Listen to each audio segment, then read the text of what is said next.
Grandpa, my father, Olav Shalom, was born in 1925. He was born in Hungary, in a small little town called Shayu Semtete. It's like near Nanish. If you go to Shayu, you make a left by Nanish, and you're in town.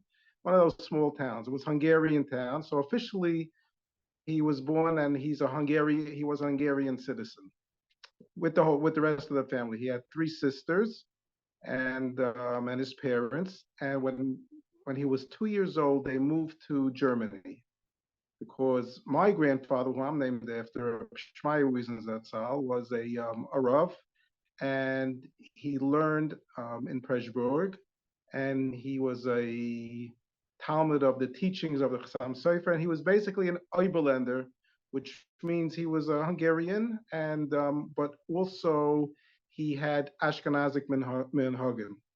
So they moved to Germany, and he was the Rav of the Oberländische Kehillah in Munich. And he was very successful, and he was a special man. And Grandpa was extremely close with him throughout. And they built a new. I happen to have been in the shul that was built because I was in Germany about 30 years ago, and the building still stands. Out of all the shuls and everything that were there and were destroyed, unfortunately, that building, the shul, still stands, and it's right now. It's an old age home, a Jewish old age home, and they have the shul still in there. I mean, they fixed it over, etc. But it's more of a government building, but it's still around. In any event, he was Rav over there, and unfortunately, in 1938, by Kristallnacht, he was one of the many Rabbanim that were sought after and arrested by the Nazis, and it was a very traumatizing night for Grandpa, for my father, because he was just 13 basically, and he to see the he shuddered when he spoke about it, and he just remembers his father being dragged away, and everybody just didn't know where to turn or what. And unfortunately, some didn't return, but for their mazel, so to say, if you want to call it that, since they were Hungarian citizens, the Germans didn't want to have any foreigners in their country. That was that's how they started, no foreigners. So being that they were from Hungary, they were able to leave. He came home, they packed up everything, and they just ran back. And he saw the writing on the wall. I'm not sure if my grandfather had um, the wherewithal before this happened to start preparing to come to America, but he was able to. In 1938, he himself went to America, and he went through the whole process by applying for everybody to come over. He had to leave America for a little while because in those years, officially, in order to become a citizen or somebody who was part of America, you had to leave and come back. So he spent a little time in Cuba, and then he came back to America. And Baruch Hashem, he was able to secure visas and papers for his wife, my grandmother, Alea Shalom, who was Sarah Leah, and the kids, my father and his three sisters. And in 1939, they left from Europe. They left from Hungary, one of the last boats out before they closed the whole area, the whole seas from because of the war. And they came to America, and they were basically. My grandfather was looking to do something. He was a Rav by trade, and eventually they moved to Borough Park almost immediately, and he opened up a shul on 49th Street and 1424 49th Street, and that's where basically they continued their life. And the the one thing that all Wiesners basically were embedded was embedded in our minds was the closeness of the family. That meant the most to Grandpa and his parents. In fact, for the summertime, his parents used to go to Hunter. They bought an old hotel, and they fixed it up a little, just that all the families can be there together during the summer. And those years, was a novelty, I guess. I don't know if you compare it right now to what everybody has, if you would be able to sustain yourselves over there. But family was paramount, and that's the way we grew up, and that's the way it always was. It was the Wiesner shul. We all davened there on Shabbos. Even when we got married, we davened there. There was a kiddush every Shabbos for the family. It was very, very good. But anyway, up until that point, they came to America, and Grandpa had to go to yeshiva. And being that he had no educational background in America, the way the process was, he had to start from a 13-year-old boy. He had to start from basically almost the first grade and work his way up, and just to get acclimated to the language and the whole American scene, so to say. And he went to Torah Semes, and he went to yeshiva, and then basically after high school, he it was bothering them, I guess. I don't know specifically, but I know that his father was part of the Vat Hatzolah, and they heard all these things that were going on, and it irked my father, and he wanted to do something. And in those years, it was very common for the boys at 18 to try, or 17, to try to get into the army. And he wanted to get into the army, just because he wanted to try and defend the Yidden back in Europe. And as luck would have it, it just wasn't meant for him to go back to Europe, because he literally missed the boat. One of the nights before, he had to shave, and they had a certain cream that they had to put onto the face. And while he had it on, they called a surprise inspection. And that cream was really meant to burn a lot of the hair away. And he burnt himself. And they canned him from going overseas. And he was saved because of that. Most of the unit that went over didn't come back. But in any event, after the war, their house became basically a refugee camp, because whoever came to America from the family, they all moved to their house, and they would feed people, and they would and continue with the shul, and it was just a center. Over there was a center, and I guess that's where we saw that Grandpa always put himself last. He didn't, everything for everybody else. Put himself last. He didn't need any hoopla. He didn't need any praise or anything. But first you go, then I'll go. That was his mentality, and that's what I learned a lot from him. And after that, basically, then he started working. But before the war, or middle of the war, actually, it was very common that in order for the parents to be able to make ends meet, that children would work, do some part-time work or full-time work, and they would help support the family, because his parents couldn't work regularly. So it was just pitching in and supporting himself, giving help to the family. So he would work part-time as a diamond cutter. And in those years, he was able to learn the trade, and they set him up at home. He had a machine in the house, and he would pick up merchandise and then drop it off back and forth. And he was making, in those years, as a teenager, it was a decent amount of money that he was making. Then came shipping out to the army. And after the war, I guess because of all the inflationary whatever happened during the war, the diamond trade sank. And what he was making, let's say $100 a week before the war, maybe now it was worth $40 after the war. And he was saying, this doesn't make sense. Something that could drop so drastically in such a short amount of time, I don't see a future. So that's when he started going to school to learn about the clothing trade.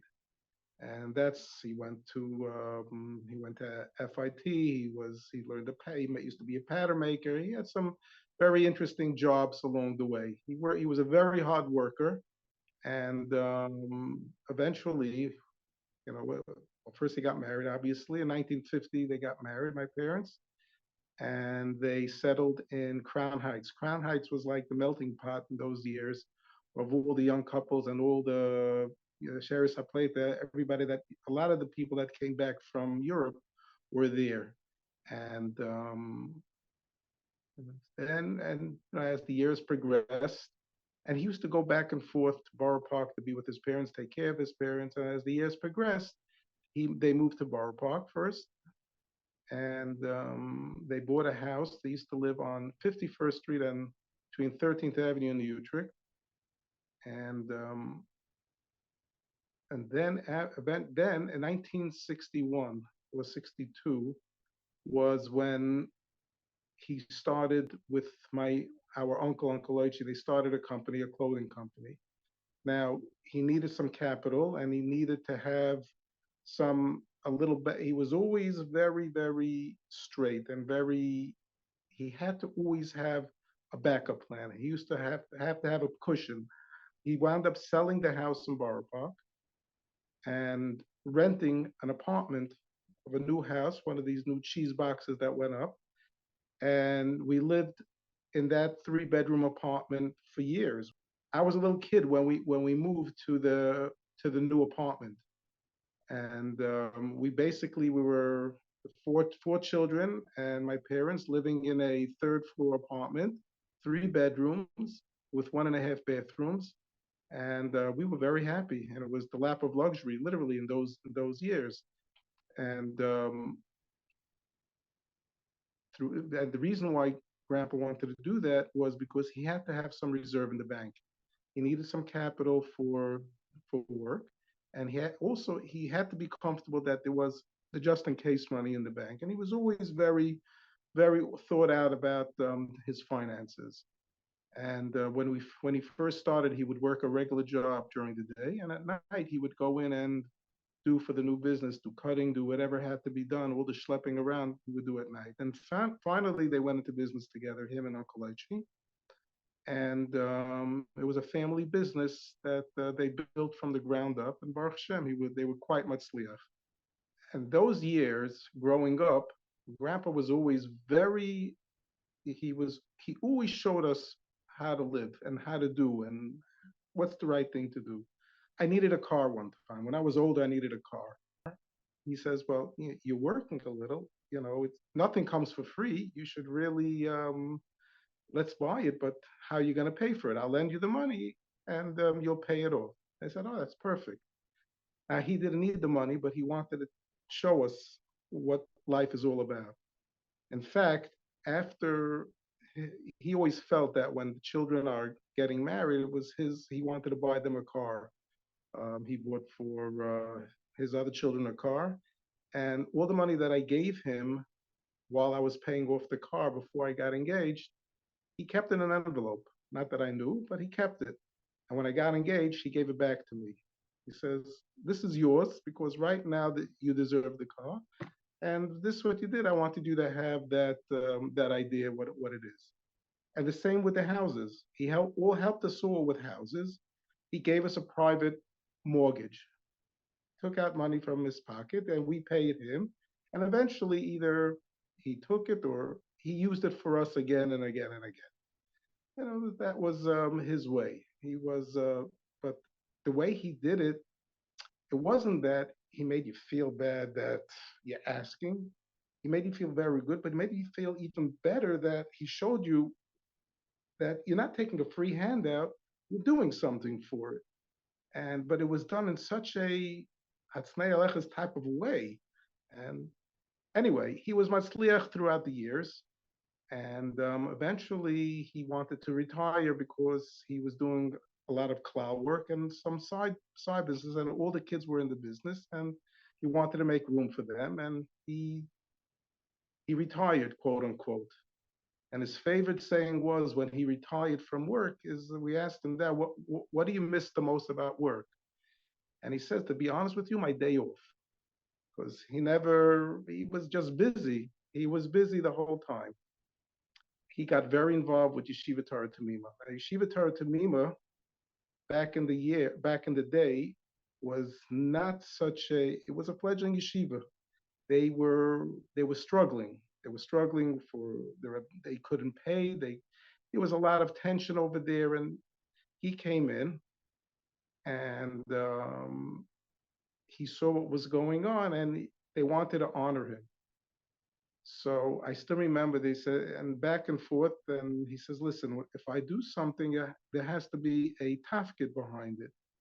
If you let me, if you want to honor me, whatever money I'm going to raise, I want to put it into a special account and use it for the Rebbeim. Because at that point, the Rebbeim were very behind. And, the petition, but that we have to, he didn't take no for an answer. If you want me, this is what it has to be. And he was very glad. He was very straight in his thinking. And they acquiesced, and the rest is history, because from there, he just kept on getting more and more involved. And it came to a point that after he was honored, that he was part of the yeshiva, and he was the go-between between the Anhala and the Rebbeim to make peace and to make sure everybody gets paid. And while he was there, in his tenure there, they never missed a payroll. The Rebbeim said they never missed a payroll. And I know for a fact that it came certain times that Grandpa took his own money, put it into the account, and and lent the yeshiva the money. He lent them the money. Just the Rebbeim would never lay it again. And I guess the respect that they had for Grandpa was unbelievable, because what he did was he bridged the gap. Also, he made sure that between the Anhala and the Rebbeim there was peace, and if there's peace between the Rebbeim and the Anhala, the yeshiva flourishes, and the yeshiva really, really grew, and everybody, the Rebbeim came in with a different perspective, because they weren't, they felt that they were appreciated and they were getting paid, and they were, and he had a lot to do with that. That was his quote unquote baby. And besides the other projects from the yeshiva, getting funds for the new building, but his claim to fame, what he was most proud of, was the fact that he was able to help the Rebbeim. And that's, and Chesed was his go-to. He started the Shmaya school in Israel, and his father's name. We used to make dinners as fundraisers for the yeshiva, and whatever Chesed projects there were, he was on board. One of the most successful appeals that I remember in a shul was an hour good in Flatbush. There was the time when the Iranians or the Russians, I forget, were being let out of their country, but there was a lot of funds needed to sponsor planes and to sponsor where they're going to be, etc. He made such an impassioned speech that it was one of the most successful appeals. But he spoke from his experience when he was a newcomer to the country, what's needed and everything. But when he got involved, he got involved, and but he always put himself last. Everybody else was first. That was his motto. He put himself last. I don't need it. I don't need it. I don't need it. It's okay. He used to have a famous expression. He says, "It's not. Don't tell me the principle. There's no such thing as. But it's by Sometimes people are stubborn that it's the principle of the matter." He says, "You take the principle and you flush it down the toilet." That was his way of dealing with things. But he was a special man, and he taught us. He taught us by example. He taught us by example. And the one thing that he hated most was when people in public, if their speech by the dinners, whatever, if they would be praising him, he felt he started to cringe. That wasn't for him. He didn't want people to talk about him. He was keep it low. Sometimes you have to be in the forefront, but he didn't like when they heaped the praise on him. That wasn't him. He taught by example. He would pick up his grandchildren from yeshiva, take them take them for pizza. He would learn with them for the bar mitzvahs. Mendy, they shared the same bar mitzvah pasha. He would pick him up every Friday, and they would go out to eat pizza. And afterwards, they would come home and they would review the pasha, where he's up to in the laning. And one thing he set the bar for us that is hard to follow, but that to show how paramount family bonds are, and how close everybody should be, hopefully will be. And he also taught us as children, and there's children, and then there's in-laws that come, the sons-in-laws, the daughters-in-law. He never, if anybody would walk on the street, I don't think it would be hard to say that, oh, he's walking with his son-in-law, because there was his son-in-law was his son, his daughter-in-law was his daughter. Everybody. He really didn't differentiate. That's how he felt about family and about his all his children, and especially his grandchildren. It's interesting. Opa was nifter on Chalamoid Sukkot, first day Chalamoid Sukkot, and I said Badalavai shortly. I mean, it was impromptu. He couldn't. If he had to go, first of all, Sukkot was his most um, favorite yontif. He never missed a Sukkot, building a Sukkot for his parents, or even when he was in the army, he never missed a yontif. But being that he really was such an adel man and he didn't want the covet, just didn't want the covet a lot of times. It was typical of him to be granted that, let me go on sukkahs because this way they can't talk about. And so that's what it was. He, Baruch Hashem. I mean, listen, it's a tragedy when anybody passes, but he had a full life, and Baruch Hashem, from what we saw, there was limited suffering, especially there was a Misa Nashika, which it's 11 o'clock was when he was nifta officially, or 10:30, and by 3:30 the levaya was over.